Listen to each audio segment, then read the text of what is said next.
have a small narrative skit enacted by our friends on the friendship between Sri Krishna and Sudhama. And Sudhama were childhood friends. Both of them gained knowledge from the Guru Sandipani in his Gurukul and were inseparable during their days at the Gurukul. After their Gurukul days came to an end, they promised to cherish their bond forever.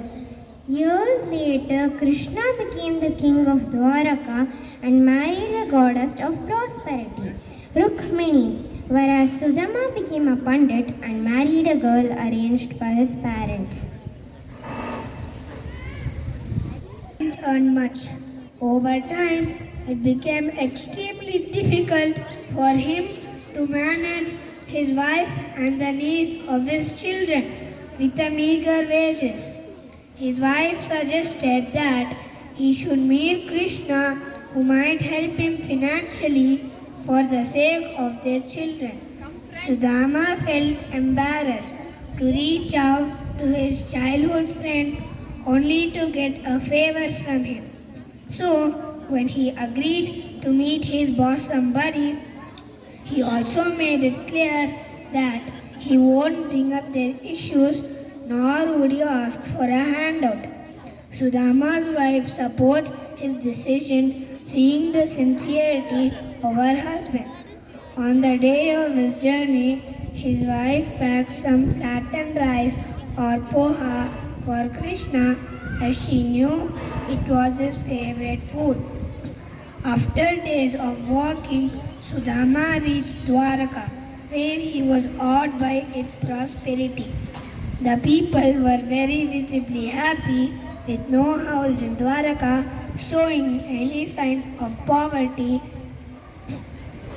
Sudhama reaches the palace and, to his surprise, no one questions him when he enters. Seeing his childhood friend, Krishna's face brightened, rushing towards Sudhama and hugging him with joy.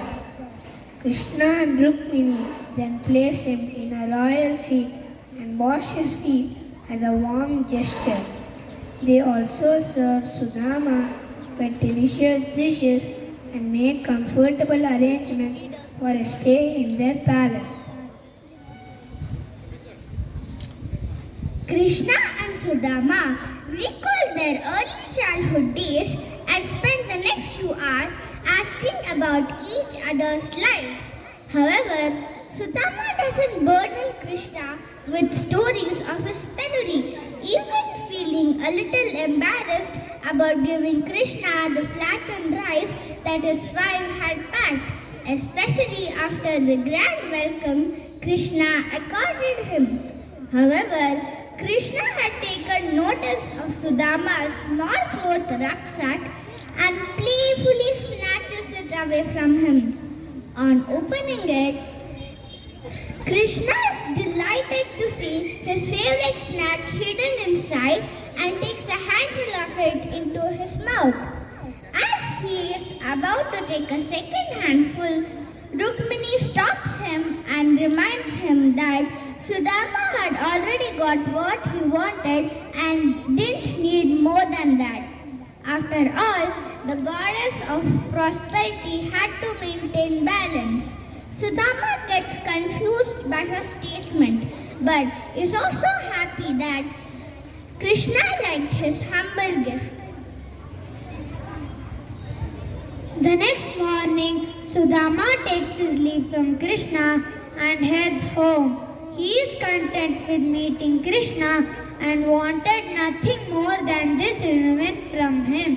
However, when he reaches his house, he finds the grand mansion instead of his humble hut. His children came running towards him wearing expensive clothes and jewels, and his wife was decked out like a queen.